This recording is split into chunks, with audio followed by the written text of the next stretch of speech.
Aloha, namaste. This is Alexis with Radha Home Yoga, and I'm here to bring you the full moon report for this Saturday, October 31st. So here in Hawaii, it's happening really early in the morning, 4:49 a.m. On Halloween. So the night before will be the night to really howl at the moon, and it's going to be a full moon in sidereal Aries. So the star that it's in is called Bharani, and Bharani is where we are learning how to manage our creative energy in many ways. It's the star of birth. It's the star of the portal of birth because it's represented by the yoni, by the female reproductive organ.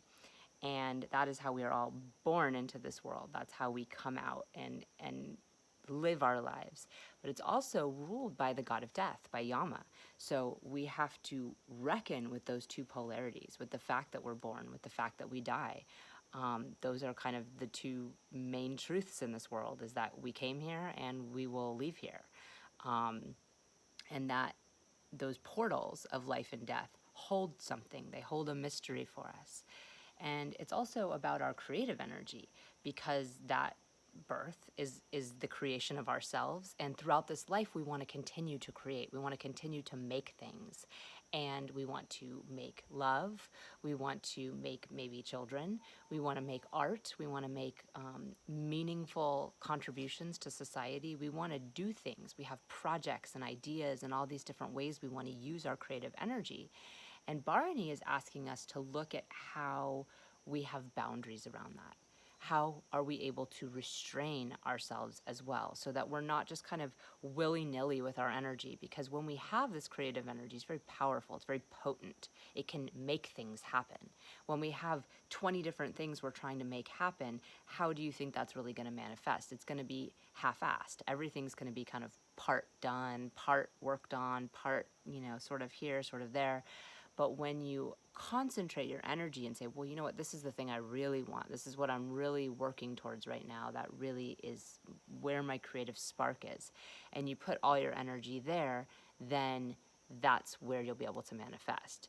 And if you think of it in terms of sexual energy, just imagine if you're sleeping with all these different people, you're spreading yourself all over the place. Whether, if you're a male, then you're spreading your seed all over the place. If you're a female, you're taking in all these different energies. If you're trying to, say, create a child, which is part of sexual energy, it wouldn't make sense to do that, right? You would want to focus your energy on creating a child with a specific person. Well, it's the same thing with anything you want to birth into this world. You want to bring it in with a careful energy. You want to have lines around it, boundaries around what you're trying to do, because if your energy is all over the place, it's going to be reflected in what you're manifesting. It's going to come out that way. So Bharani is asking us all to have some restraint, some sexual restraint, some creative restraint, some really restraint with our energy. Like, where are we putting ourselves? Where are we putting all of our energetics? Let's rein that in and really determine what's worthy of our energy, what deserves our energy, what is worth our time. And the moon is the ruler of the moon, Mars, is in Pisces. So it's 12 houses from this moon. So we see that there's a lot of sort of secrecy around this, and mystery and lies and confusion and maybe avoiding. With the 12th house, we see a lot of escapism. So we see the fact that we don't want to face reality and we want to kind of hide from it. Sometimes it feels like laziness, sometimes it feels like addiction, sometimes it feels like all these different things. But ultimately, what we're trying to do is avoid truth, avoid what's really in front of us. And so there's going to be that quality of the moon also with the ruler, especially in Pisces, which is the natural 12th house, right? Aries is the natural first house, Pisces is the natural 12th house. So it's very easy to swim in those waters and sort of avoid what's going on. It's easy to get caught up in these sort of emotional fantasies and imaginatory scenarios and not really be present. Furthermore, Mars is retrograde still. It's been retrograde since October 3rd, and we have this sense of delay with everything anyway. All the action we try to make in the world isn't really kind of working. It's sort of taking 10 extra steps for each one step we're trying to make, and it's this quality of going back over old ground, things that we already thought we'd covered, things we'd already thought we'd done. Whatever house Pisces is for you in your chart, that's going to come up there. And also whatever houses Mars rules for you in your chart, it's going to be really focused around those things. So it's one of those times when we're not as present with ourselves and our emotional state as we could be. We're not really very clear on what's actually going on. We have a lot of stories we're telling ourselves. Now, incidentally, the sun across the way in Libra also has its ruler in the 12th house from it. So Venus is in Virgo, which is 12 houses from Libra. And Venus is incidentally also debilitated in Virgo. So we have a quality of both hidden energy, that same secretive, manipulative, sort of escapist, maybe even lying energy with our power, with our authority, with our sense of our own leadership and our own autonomy. And it's also in a state of debility. So our sun is debilitated in Libra, in a state of just giving away too much power, not allowing ourselves to stand strong in what we really believe, what we're really channeling from source. It gives us a quality of, too much compromise where there's not supposed to be compromise. Planets like Mars and the Sun don't really want to be compromising all the time. That's where we're supposed to stand strong and really be in our power. And especially with the Sun, really stand in our light and what we know to be true, what we know to be our direct download from source. And we don't need everyone else's opinions there. That's not the best way to weigh your power against others.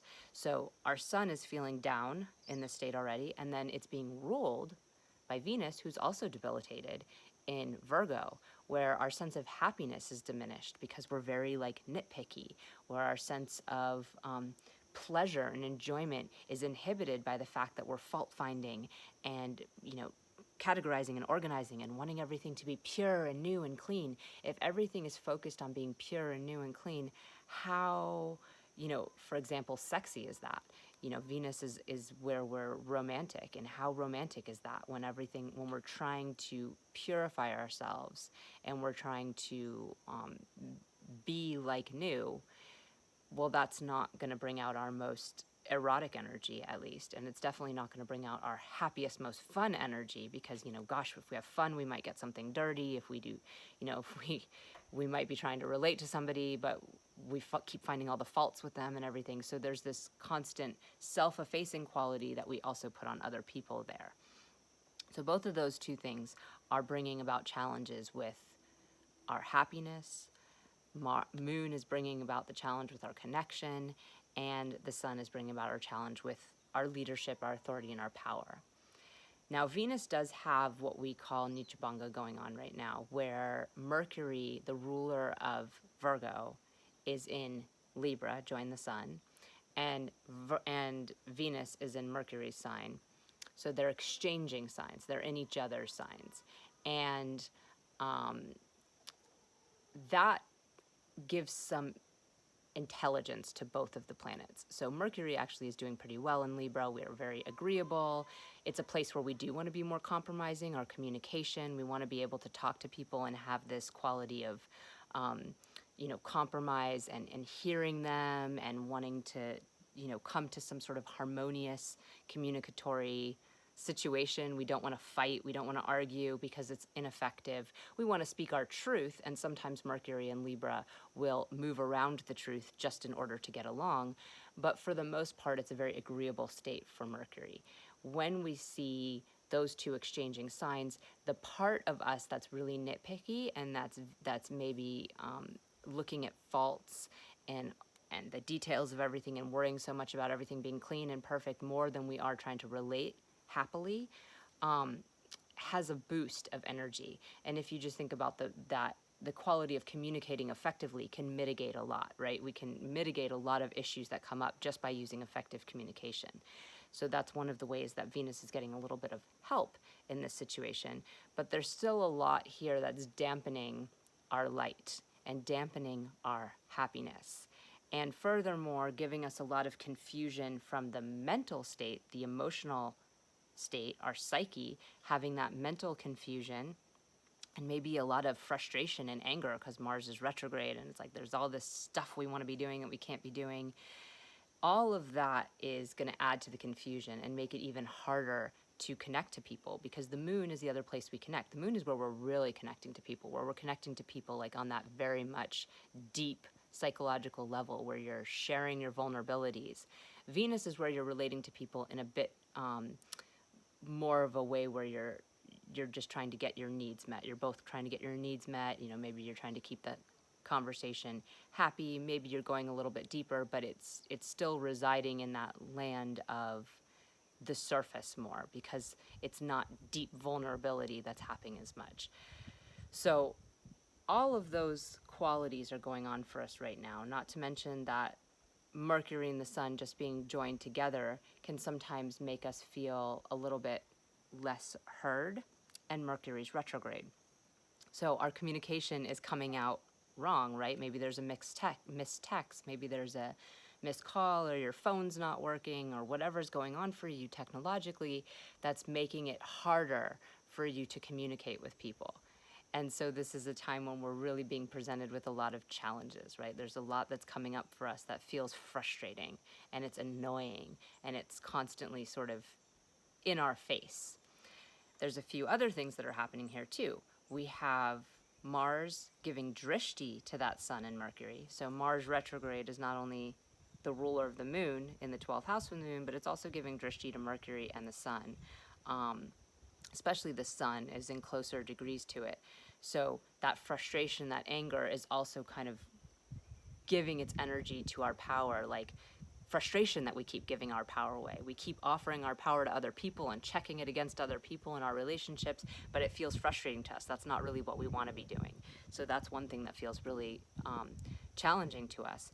And then the other drishti that's happening is Saturn is giving drishti to the Sun and Mercury. And Saturn's is closer to Mercury. It's closer degrees to Mercury. It's actually almost directly on it. So we see that there's more hesitation in our speech and more fear in our communication. It's like, oh, I don't want to say anything. I don't want to make that person angry, or I don't, there's this walking on eggshells quality when Saturn is giving its energy to Mercury specifically. We feel like we can't speak effectively. So it's already retrograde, it's already joined the Sun, and and now it also has the Saturn drishti on it, giving it that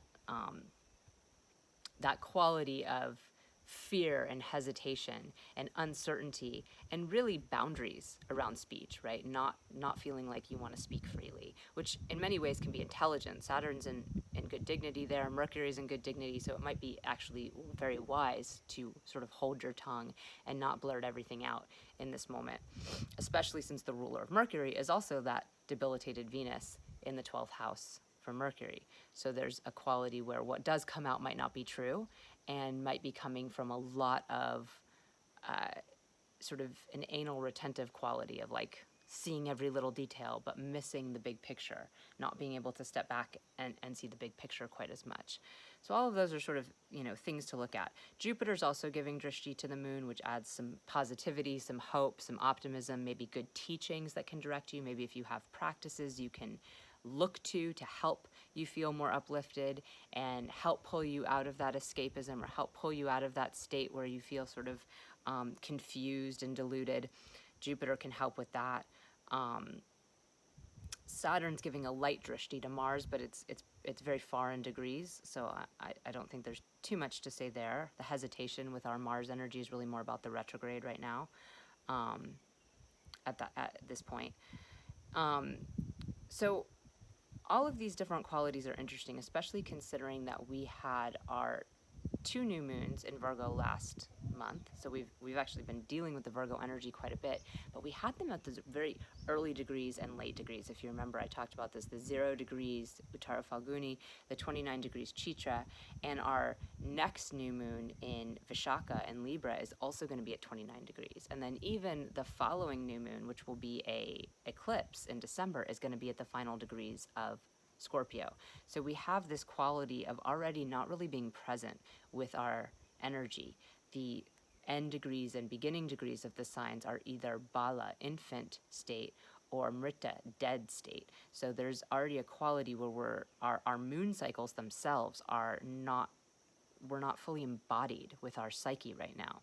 And because it's the new moon that I'm talking about that have those degrees, it's both the moon and the sun. It's both of those things. And now we see on our full moon, we have the ruler 12 houses from them. And this is really interesting, Mars being retrograde, Venus is debilitated. There's a lot that's not being said right now. There's a lot beneath the surface. There's a lot of secretive energy. There's a lot of energy that is being lied about, manipulated about, and hidden beneath the surface. And rather than just focusing on the bigger stage, especially, here in the US, we're coming up on an election, people really like to put their energy on things like that. That's where it's all about. And that's fine. You can, do whatever you need to do. But ultimately, all of this is asking you to look at yourself and what are you doing? It's so much easier to point fingers than it is to look at yourself. And it's so much easier to think that if you just, participate in this one day or this one event, that's somehow going to change more than your own actions. And that's just not true. You act every day. Everything you do every day is something that you're expressing in the form of, people say you vote with your dollars. You literally give your energy to things all the time, and you make choices about where that energy is going and what that looks like. And in this particular case, usually we see the moon in Aries and we want to start things and we want to get things going, but everything's so murky and hidden, and there's these retrograde planets that are holding us back, including the ruler of this moon. It's really a time to take stock of what's going on, because the confusion and delusion we're experiencing right now is leading up to a more intense experience that we're going to be having in December. And so focusing on the delays and focusing on the challenges and focusing on the little details right now is not as helpful as really channeling what it is you're trying to manifest into this world. What is that thing you would be creating right now if you had that fire lit underneath you? And how can you start to take that energy that makes you want to escape or makes you want to hide from reality and channel it towards the reality you want to see? Because what you're hiding from is a reality that you see in front of you, that the reality that maybe you put stock in, or that maybe collectively we put stock in, whatever things you're supposed to show up for in the real world. That's the part that's feeling not as positive. So if you can really imagine, well, what would I want to show up for? What would make me want to, maybe I don't want to go to my job right now. Maybe there's your 10th house is involved in this in some way. Maybe you don't want to go to your job right now. Well, okay, well, what job would you want to go to? What would it look like for you to want to get up every day and go to your work? Maybe you're not feeling totally satisfied in your relationship, and you feel like there's a lot that's missing, or something that you're not, that isn't happening there. Or you believe there's lies and manipulation, all these different qualities there. Okay, well, what would it look like for you to have what you did want in your relationship? All these ways we can turn around the energy from pointing out what's wrong with it to manifesting what we want and what we do want to bring into this world. And it might not be the most proactive time, but it's definitely a time when we can go deep into ourselves and really see what we're doing, where we're giving who are you giving your power to? Where's your power going? Who are you weighing your power against? I've had people say things to me in the last couple weeks like, oh, I don't know about things like that, so I just ask my friends, or I don't really have opinions on this, so I just, I check in with everybody else on these things. And that's great, if that's your way of operating in this world, but ultimately it means that you're never standing in your own power. You're always allowing your power to be dictated by other people. So at some point, you're going to want to look at that and see if there's a way you could stand in more truth with yourself, more solidarity with you, with yourself, not with all the other people and all the other energies.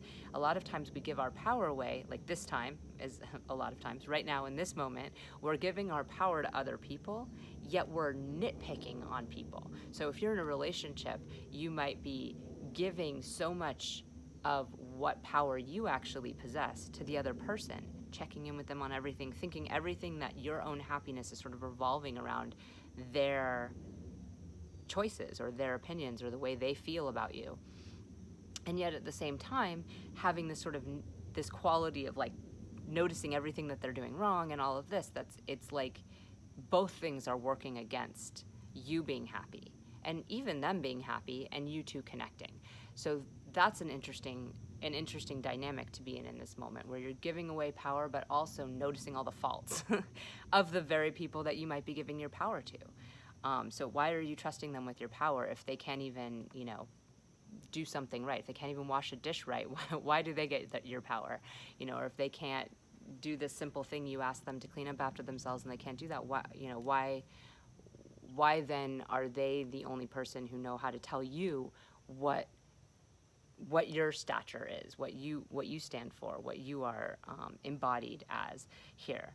So that's all something to just kind of reflect on right now. There's a lot of reflection happening, and not maybe not as much action as you'd like to see. And like I said, it does actually sort of get more complicated as things are going forward. It's going to become less murky, perhaps, but it will be more.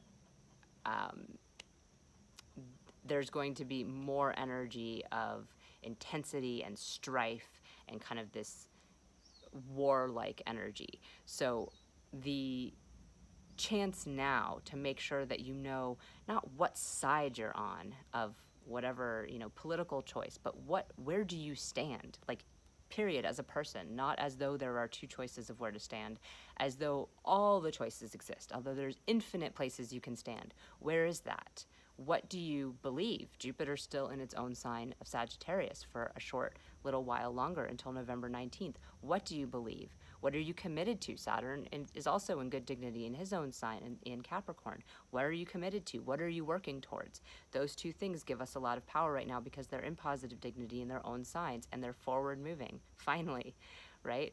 So the power part, the communication part, the happiness and the relating and the action are the places where we're having more confusion. So allow yourself to really use what you do have. Use your power of your teachings, your wisdom, whatever it is that you relate to on a higher level, to help channel what you're trying to produce on a lower level, on a mundane, worldly level. We still have, our nodal axis has switched. Rahu's in Taurus, Ketu's in Scorpio. And this is an opportunity for us as we move into the Scorpio part of this year, where we can really check in with that south node. So sometimes it takes a really long time for us to acknowledge what the south node is sort of avoiding. But because we're going to have this eclipse in December, with all these planets piled up, joined the south node, it's going to be explosive there right off the bat. So it's an opportunity to right off the bat sort of have that stuff come up. And it's your self stuff. It's your own shadows. It's your own deep fears and insecurities. And that's a lot of what we've been working with Mars retrograde in Pisces, because Mars is also ruling that Ketu. And there's a quality where we are needing to dive deep and see our shadows, but also needing to see that what's down there is not as scary as we think it is. We have a tendency to think that anything we imagine that's scary is as scary as we can possibly imagine it. So if you think of the actual insect of a scorpion, it's quite small, right? If you were to see it like a shadow on a wall, it would look big and like maybe a monster or a dinosaur. It's like, oh my God, this thing is so scary. And what if I get stung by it? But if you actually get stung by it, or you actually see one, you could kill it very easily. It's very small. And the sting wouldn't really hurt you that bad. It would hurt, and then it would be like over. So that fear is so much bigger than what it actually is. And that's really the case with most of our fears. Most of the things we're afraid of are actually much smaller than we think they are. Or once we cut them down to size, they're manageable. Now, a lot of the realities we have, the actual living realities people deal with, are worse than we could have even imagined, right? There's situations people are in that are dire. Someone being homeless, or not having somewhere safe to stay, someone not having food to eat. Those are dire realities that people have.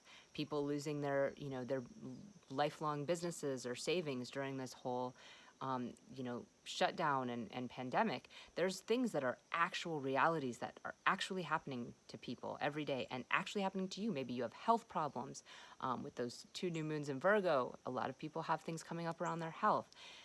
those things are real and they're actual. And when they're in front of you, you just have to take action, right? You don't get to sit around like daydreaming about how bad it is. It's like, it's that bad. You're there, you're in it, you're doing it, and you have to deal with it and take one step. But then we put more energy sometimes on these imagined fears we have, and we let them tear us up inside and keep us from being able to live our full potential because of all this fear. So this is something that we have an opportunity to drill down deep into and bring up and really face what our fears are. And maybe even you can write down for yourself, a list of imagined fears and real fears. What are you thinking is going to happen that sounds so bad, and then what is actually happening, and what can you do about those things? And maybe what's actually happening isn't that bad. Maybe you think you're really sick and you don't end up being that sick at all. It just ends up being something minor that can go away really quickly. So making that list can really clarify for you what is and what is a maybe. And the maybe land, there might be some little things you can do around, but the biggest thing you can do around is stop acting as though those things are already happening, because they aren't. They're imaginary. At this point, they're in the land of imagination. It's not that you shouldn't take actions to prevent things from happening to you, or that you shouldn't use your buddhi, your discrimination, your discernment, and your wisdom and understanding of all the years you've lived on earth to know what to try to avoid or to keep yourself from stepping into, or seeing like maybe you have, tendency to some kind of illness and you shouldn't eat certain foods. Well, of course, then don't eat those foods. But also don't live in such a dire state of fear all the time of this thing that doesn't actually exist yet. Because if you do, then that's going to be what you're manifesting all the time. That's going to be where your creative energy is going. Your energy is going all the way to worry and fear and what could be, as opposed to the positive of what could be. And really, everything can be. There's infinite number of possibilities of what could be. Every step we take, every moment we move, every choice we make, a new portal opens of what possibilities are open to us. And if you make a different choice, more choices come out. So we tend to have this feeling that we're trapped or we're stuck. And especially when Jupiter moves into Capricorn on November 19th, we're going to maybe feel a little bit more of that too. The hope and optimism and that freeing energy that Jupiter can really give us to expand out of the mundane reality is going to be moved into the mundane reality and squeezed with fear. So it's important now to really take hold. I know it feels frustrating now, it feels challenging right now, but believe it or not, this is actually easier. So take this time, this reflective time, where maybe you can't get anything done anyway, to really try to nail down what's real, what's not real, what are you not being present with, and where are you giving your energy? Who's taking your energy? Who are you giving it to? And why? And is that where you want it to be going? And if you get all those things in line for yourself, when Mars is moving forward, when Mercury is moving forward, and when we move into this very challenging time ahead of us, you will feel more strong in your power, and you will not be swayed by all the external energy. You will be firm and really able to see the truth in the corners and shine light on the shadows, and shine light on your own shadows first, and really maybe even have the discipline, courage, strength, and action to do what you want to do and make that happen. So I wish you a very blessed full moon for this Halloween, if you celebrate, or Dia de los Muertos. And I hope that you're able to really corral all these different illusions and delusions and fears into something manageable, that you can not spend all your energy focusing on the bad or what could go wrong, and really shift that to the energy of what could go right, and what you have that potential to do yourself. Just you and all your own glory can make so much happen. So if you like or share or comment on this post, that always helps me out. Or you can subscribe to YouTube if you haven't yet gotten the report of Rahu and K2 for all 12 signs in Taurus, Scorpio axis. I highly recommend signing up for my email list at www.radhahomeyoga.com. You'll get that free report coming right to your inbox, and you'll be able to see really where your karmic trajectory is in this 1.5-year cycle that we're in, and also where that eclipse is going to be super explosive for you. We'll see you next time. Namaste.